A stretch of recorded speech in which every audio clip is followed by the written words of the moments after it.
Today we're going to continue our discussion on power series and Taylor series in particular, and learn some different things we can do with these series. So first, let's talk about when a function can actually be written as a series.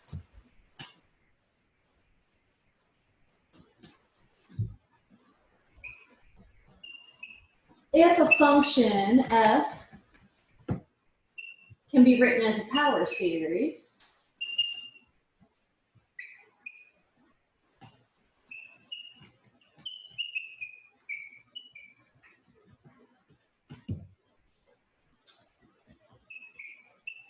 then it must be in the form of a Taylor or Maclaurin series.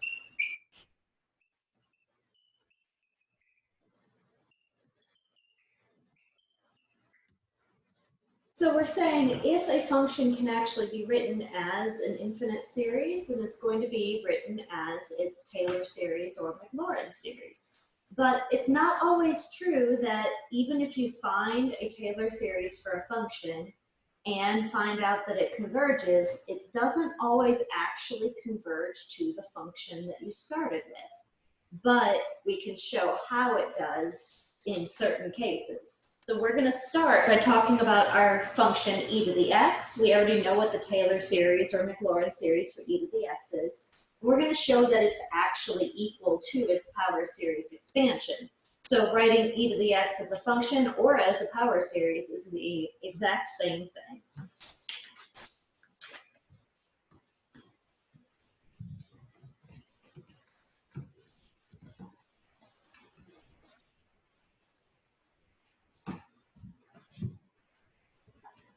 So if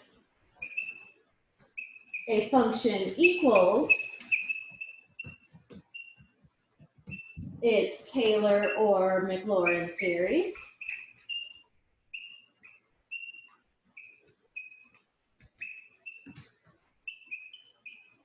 then the limit as n goes to infinity of our remainder term is going to go to 0.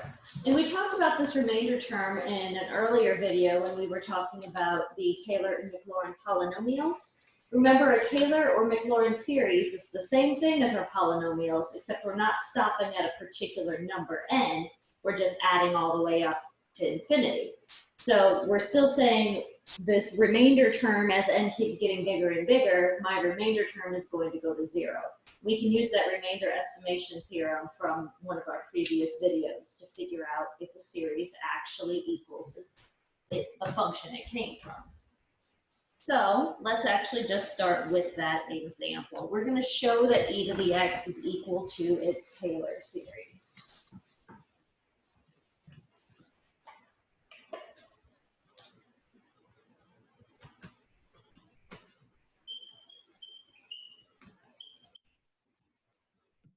We're going to show that e to the x is exactly equal to its Taylor series, which we have found in a different video. So I'm just going to use the result that we've had before.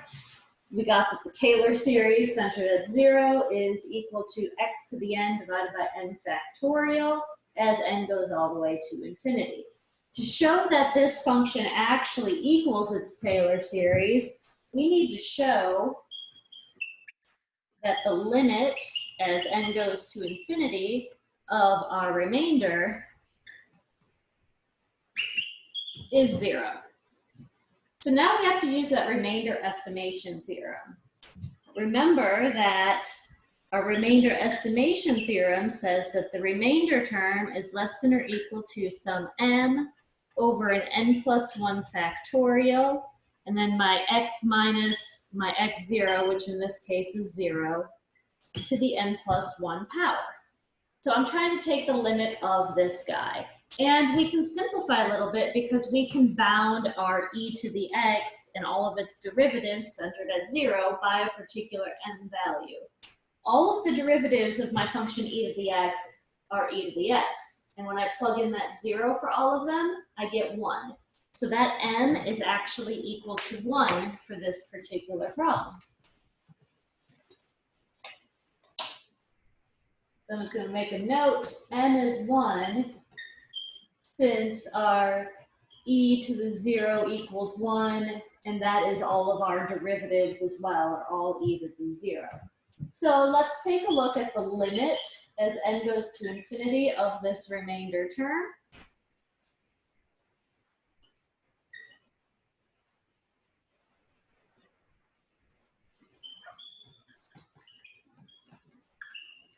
I have my 1 over an n plus 1 factorial, and I have x to the n plus 1 power.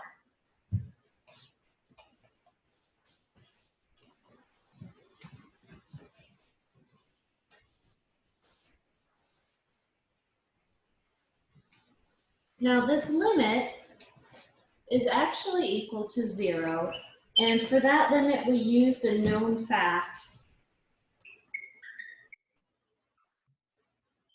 that the limit as n goes to infinity of x to the n over n factorial equals 0, and that's just because our series x to the n over n factorial converges for all x. So this is a fact that you can use all the time. And so I get that this remainder goes to 0, which means that e to the x is actually equal to its Taylor series.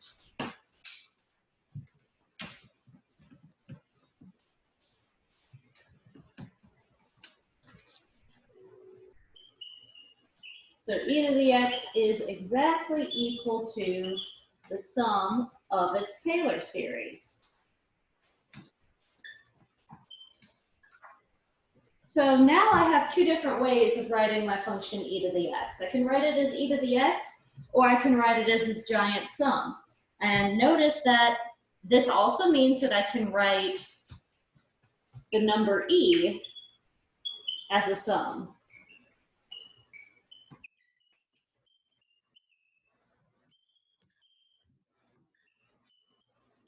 All I have to do is plug a 1 in for my x, and I get that e, the number e, is equal to the sum from 1 to infinity of 1 over n factorial. So that's kind of a cool fact as well.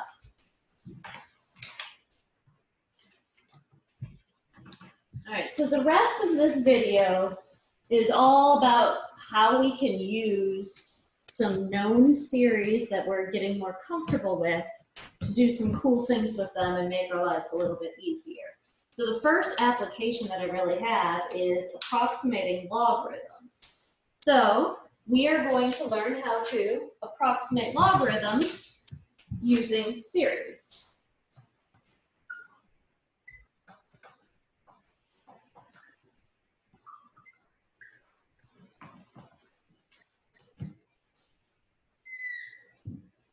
So first, I'm just going to point out that the Maclaurin series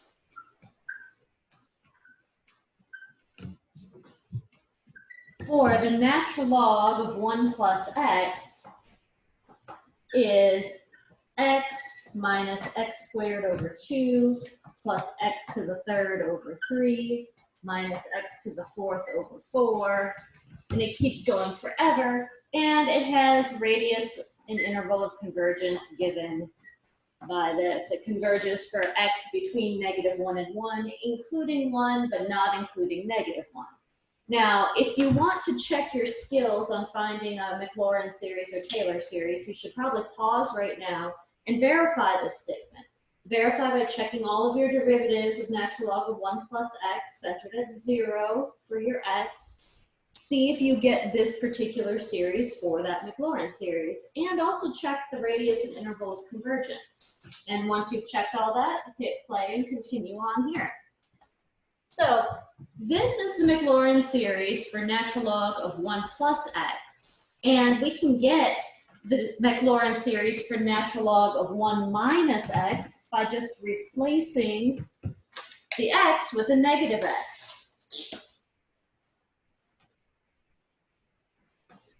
So if I look at natural log of 1 minus x, I get the series negative x minus x squared over 2 minus x to the third over 3 minus x to the fourth over 4, and it keeps going on forever. So when you have one known series, you can find another series just by substitution. So all I did is took my known series here and replaced every single x with a minus x to get that guy. So now's the cool part.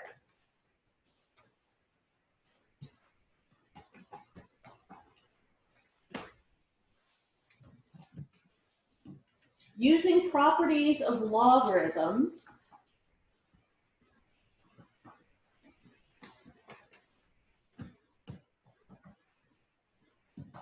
I can write that the natural log of 1 plus x over 1 minus x can be written as 2 times x plus x to the third over 3 plus x to the fifth over 5, and so on. So remember, properties of logarithms. This natural log of 1 plus x over 1 minus x is equal to the natural log of 1 plus x minus the natural log of 1 minus x. So I took my series for natural log of 1 plus x and subtracted the series for natural log of 1 minus x.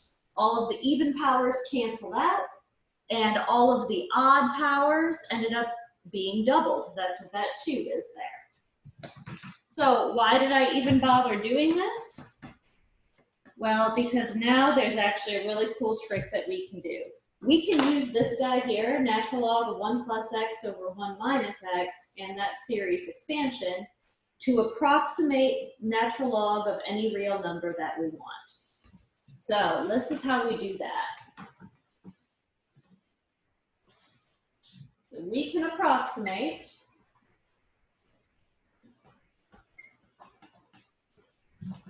the natural log of y for any y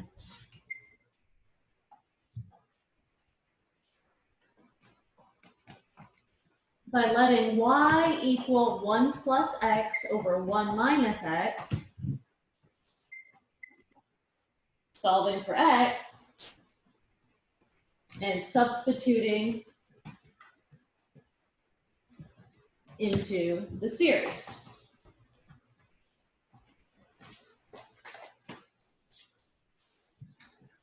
So that's the technique that we're going to use, and I'm going to do an example showing us. So we're going to use that series that I just erased. We're going to use a certain number of terms of it. To estimate, I'm just going to use natural log of 2. We're going to approximate the natural log of 2 using that series, and I'm going to use the first 3 terms to do that. So let me write out an example of how to do this all the way through.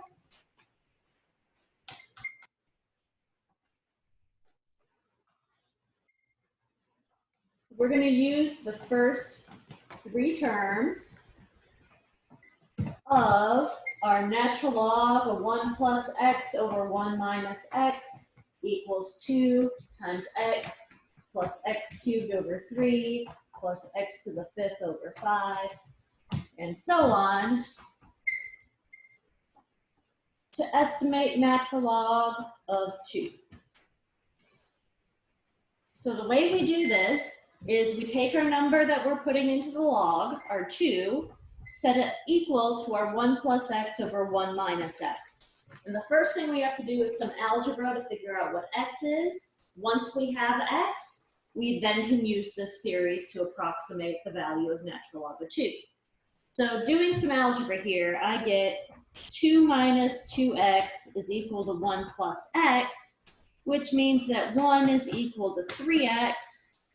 My x is equal to 1/3. So if I'm going to estimate natural log of 2, I'm going to take a 1/3 for my x and plug it into that series to find out what natural log of 2 is.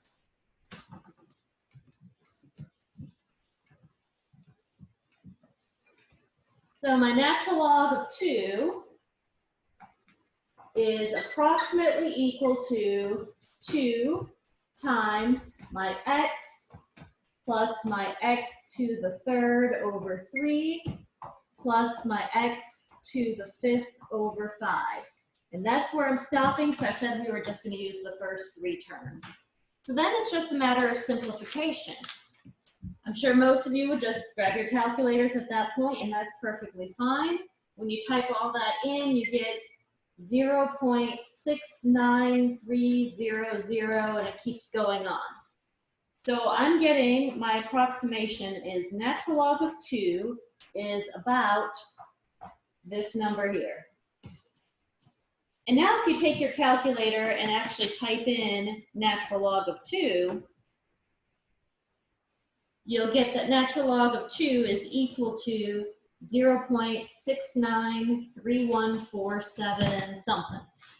That's actually a pretty darn good estimate for only using 3 terms of this weird series.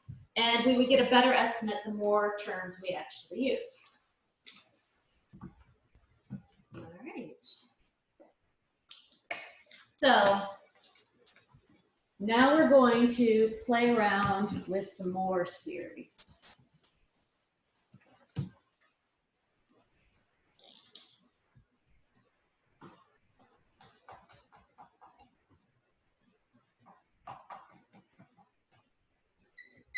Let's express 1 over 1 plus x squared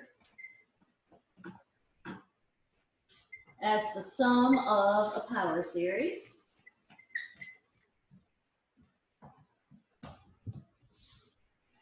And we have a couple things we can do here. You can sit and do what we've always been doing, take all the derivatives and evaluate them at certain places to figure out what's going on. But I personally would use a little trick to do this problem instead. I would note that we know that 1 over 1 minus x is our geometric series.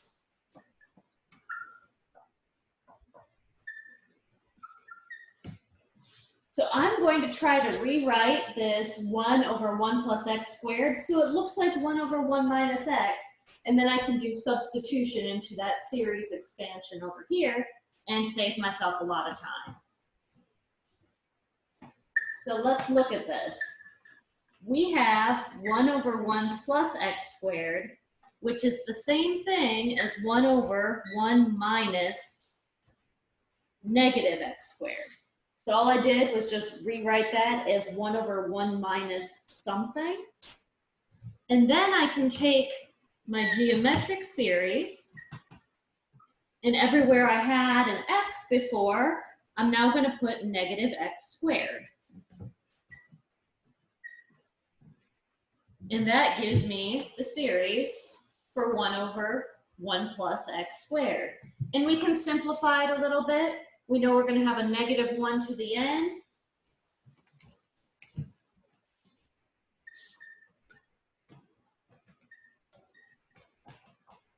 And x to the 2n power. And that gets me the series for 1 over 1 plus x squared.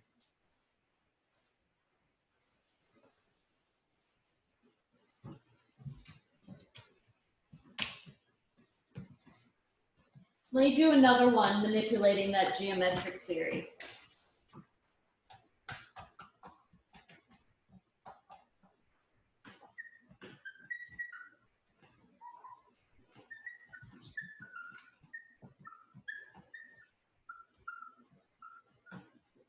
So find a power series representation for 1 over x plus 2.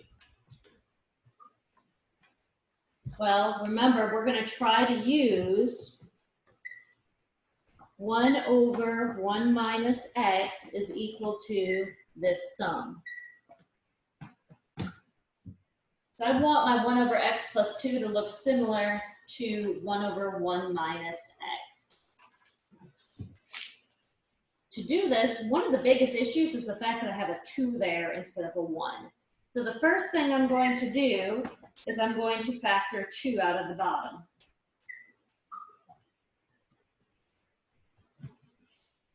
So it looks like that. And that looks a little crazy, but that's okay. I'm going to move that 1/2 in the front. And then I have 1 over, I'm going to write it as 1 plus x over 2. And then the only thing I really need to change is I need to write this as subtraction so that I can then use my geometric series. So this is equal to my 1/2 times 1 over 1 minus negative x over 2.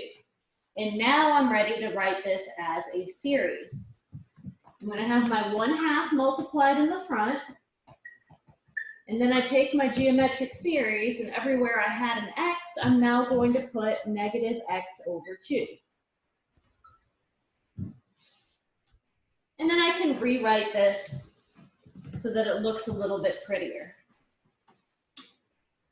So this is the same thing as a 1/2, a negative 1 to the n, an x to the n, over a 2 to the n. And then I can pull that 1/2 inside as well to get the sum from 0 to infinity, negative 1 to the n, x to the n, over 2 to the n plus 1 power, as a power series representation of my 1 over x plus 2.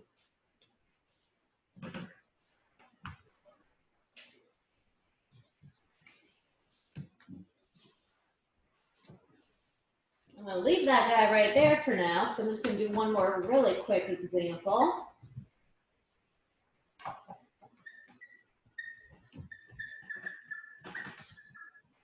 Find a power series representation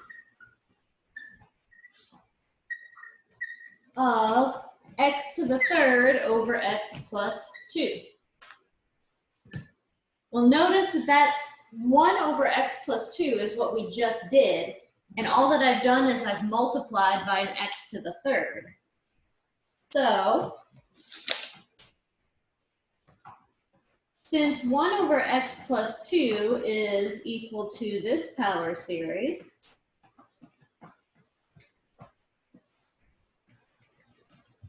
all that I have to do to get a new power series for x to the third over x plus 2 is multiply my series by an x to the third, which would get me an n plus 3 for the exponent on my x. And that is so much quicker than having to go and find all the derivatives like we were doing before. So if you're ever able to manipulate a power series that you already know really well, you can use these techniques to save yourself some time in finding the power series representation. All right, now we get to have some real fun here. So I've already kind of shown you how we can get a power series from a known power series by direct substitution, or we can multiply the series. We can divide the series as well. Lots of that fun stuff. But the really cool thing is that we can differentiate and integrate our power series.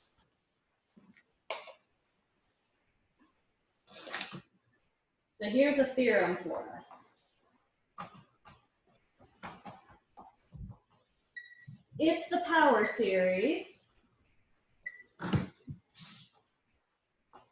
sum of Cn times x minus a to the n has radius of convergence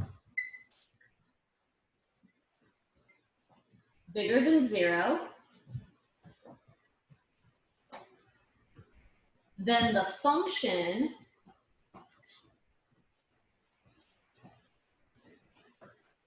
defined by f of x equals c0 plus c1 x minus a plus c2 x minus a squared, and so on. In other words, the function that is exactly equal to my power series is differentiable and continuous on the interval of convergence.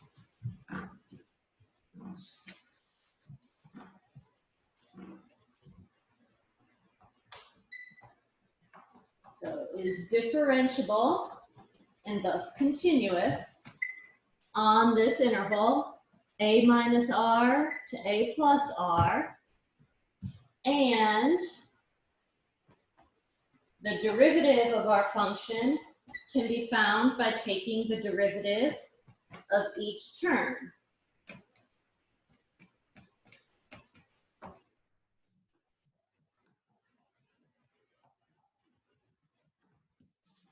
So this is equal to the derivative inside of my power series. So if you look at the original power series, I just took a power rule derivative inside that series.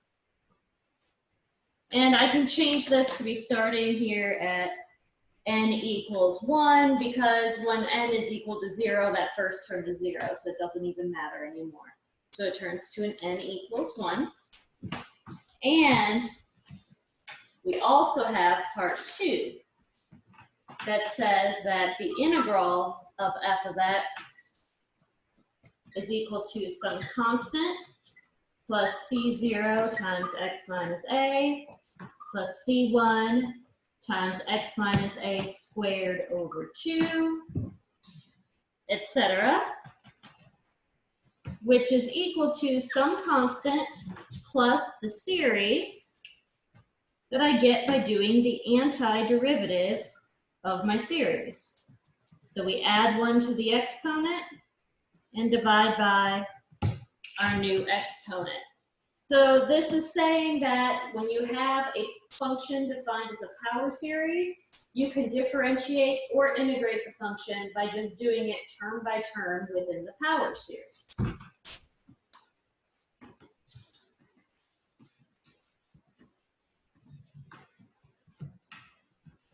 And when you differentiate or integrate a power series,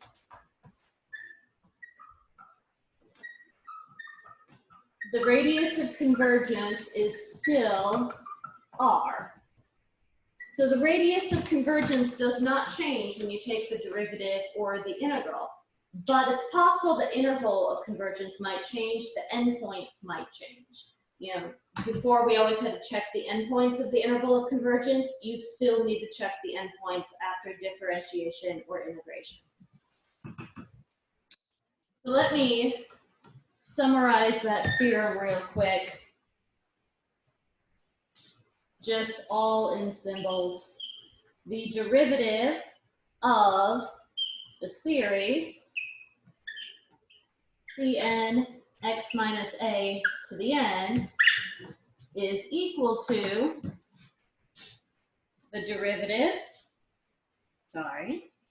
the sum of the derivatives.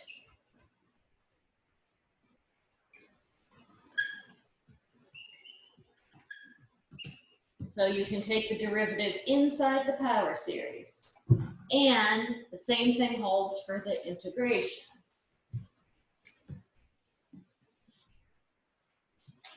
So, and part 2, the integral with respect to x of our series is equal to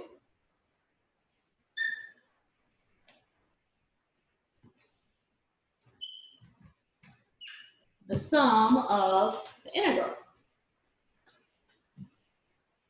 Now, we do have to be very careful. This is saying that the derivative of a sum is the sum of the derivatives, and the integral of a sum is the sum of the integrals. But this is true if our sum is a power series. It does not say in general that you can do this with any series in general. It's just for power series. So let's do an example where we use this new information.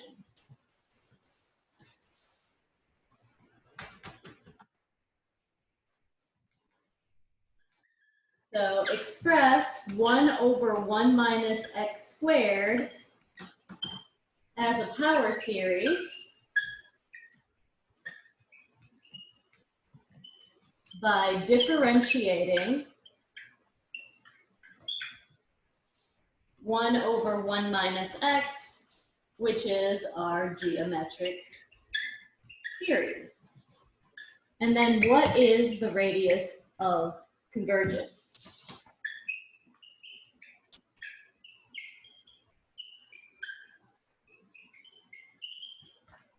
All right, so to find the power series for 1 over 1 minus x squared, they're telling us to differentiate our geometric series right here. So let's do that. Let's take the derivative of both sides of our geometric series.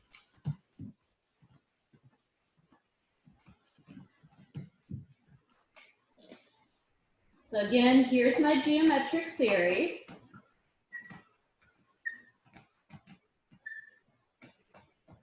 If I take the derivative of both sides, remember this guy is 1 minus x to the negative 1 power. So I'm going to get a negative 1 over 1 minus x squared, but then I need to multiply by the derivative of the inside, which makes it positive. And I just realized I had a typo in the question that I was giving you guys. Let me rewrite that problem so that you have it fixed. I had meant to have parentheses around that. So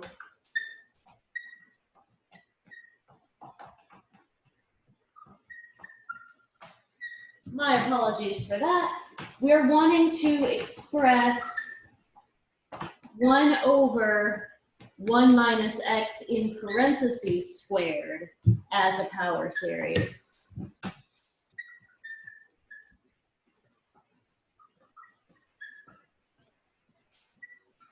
By differentiating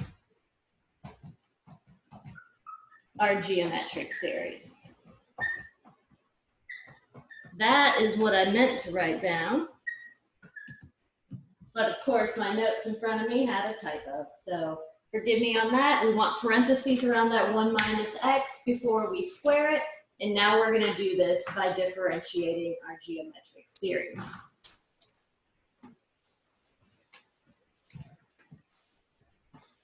So again, here's my geometric series.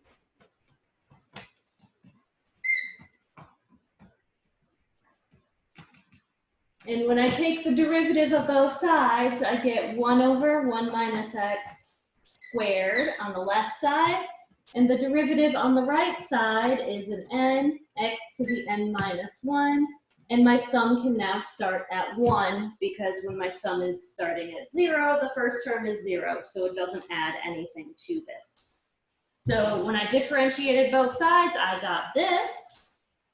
And so this already is my power series for this guy. The only question left is, what is the radius of convergence?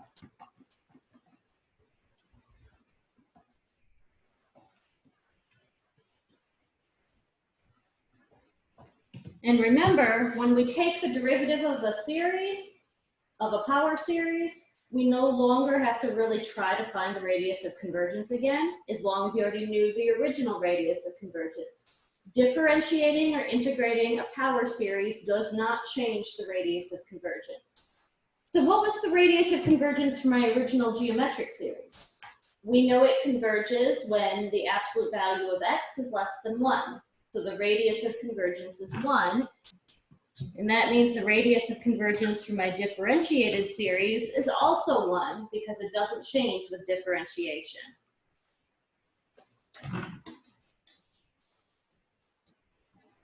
Let's do another one.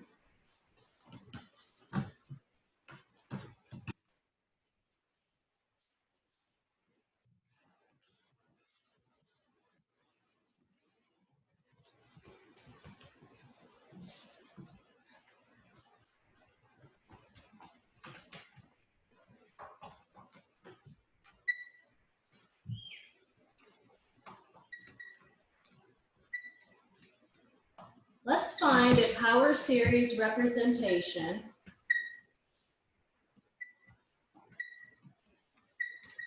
for f of x equals the inverse tangent of x.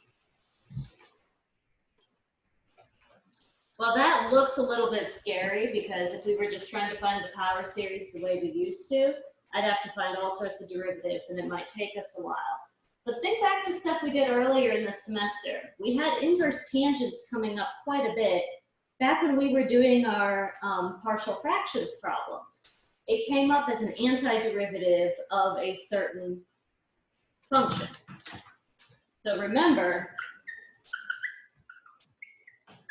that the integral of 1 over 1 plus x squared dx is equal to the inverse tangent of x plus c. So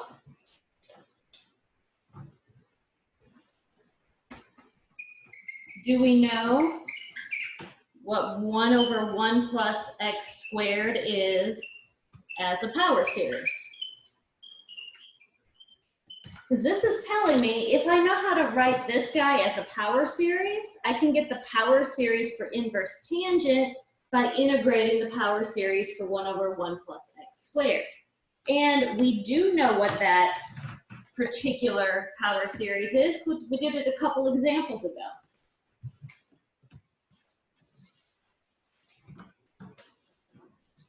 One over 1 plus x squared was equal to the sum from 0 to infinity, negative 1 to the n, x to the 2n, just from earlier. And so now I can integrate both sides.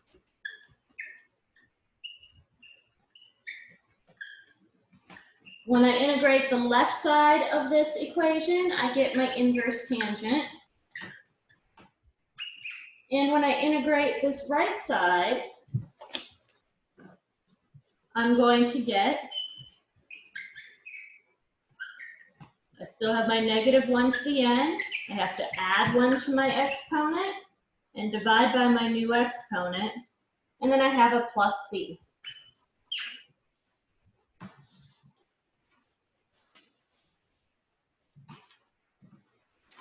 Good.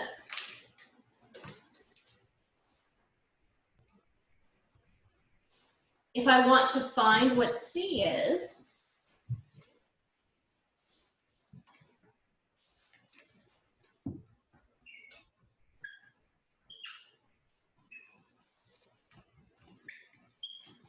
just plug in x equals 0. So I would have inverse tangent of 0 equals this sum with x equals 0 plugged into it, and all I would have left on that right side is a c. So I get inverse tangent of 0 is equal to c. And what is the inverse tangent of 0? It is 0. So in this particular problem, my constant is 0, and that means that this guy right here is enough for the power series of inverse tangent, which I personally think that was a lot quicker than finding all the derivatives of the inverse tangent and using the general formula to find a power series for it. All right, so we are just about out of time. I want to do one more very special thing before we finish this video up.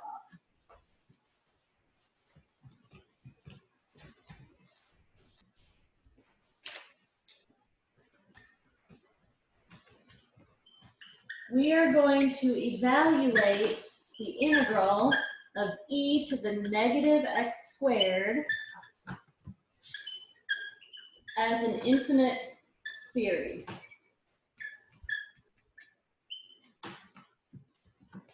So before we learned how to do series, this e to the negative x squared inside of an integral was something we were unable to do. We could not do this problem earlier in Calc 2, but we can do it now.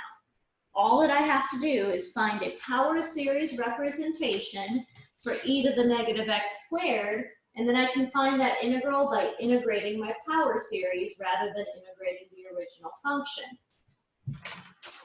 So what do we know? We know that e to the x is equal to this power series,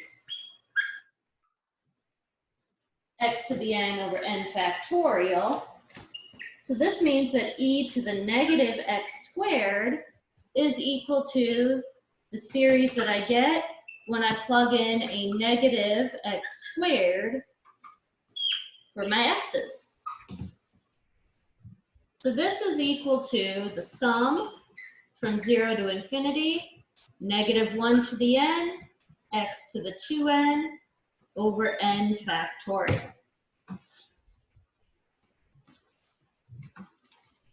And this means the integral of e to the negative x squared dx is going to be equal to the integral of the power series,